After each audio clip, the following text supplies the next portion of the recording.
Calamity. Stellar date 3/24/1790. August 15th, 4163. Adjusted Gregorian. Location GSS Intrepid. AI primary node. Region LHS 1565. 0.5 AU from stellar primary. 40 years later. The Intrepid lost control of its drive system. The ship's AI detected a fault in the neural nodes that manage the fusion engines. It switched to the backup systems, but those nodes crashed and went offline.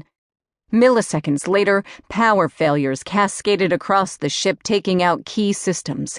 In less time than a human took to blink, the AI felt more than a 50% reduction in its ability to think. The AI, named Bob by its human avatars, ran through priorities. First on the list, take the fusion reactors and the antimatter annihilator offline while he still could. If they were cut off from his control, there would be no way to detect, let alone stop, a runaway reaction. He initiated a controlled shutdown only moments before losing all access to the stern of the ship.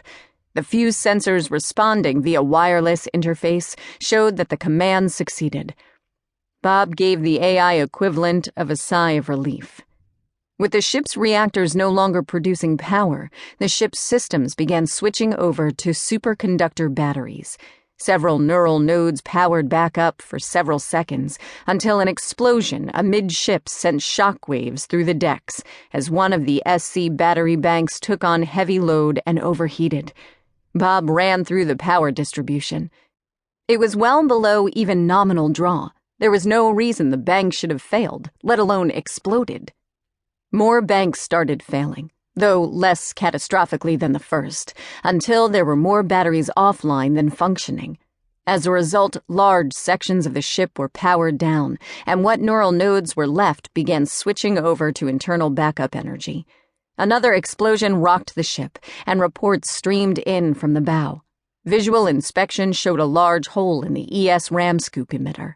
Bob looked over the logs and could find no indicators pointing to any failures anywhere. Everything should be working correctly.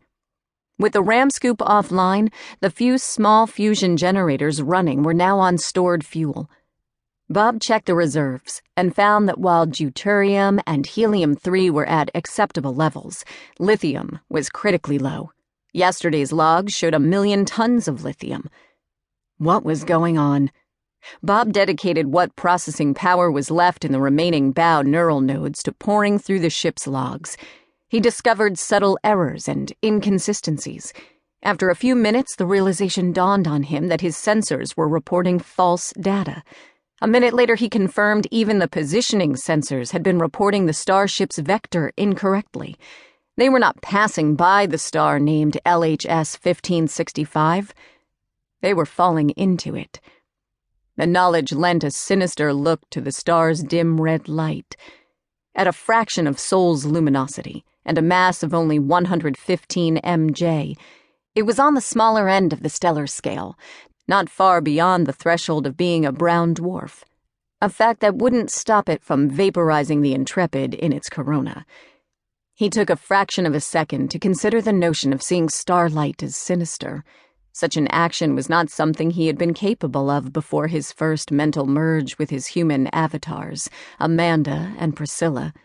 Having his mind melded with theirs provided new insights and perspectives, the most prominent of which was currently suspicion.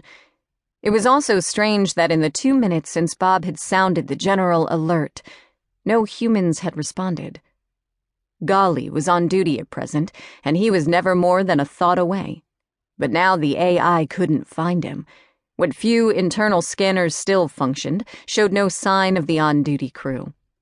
Before the ship had left Sol 40 years ago, there had been a few random failures that were chalked up to sabotage.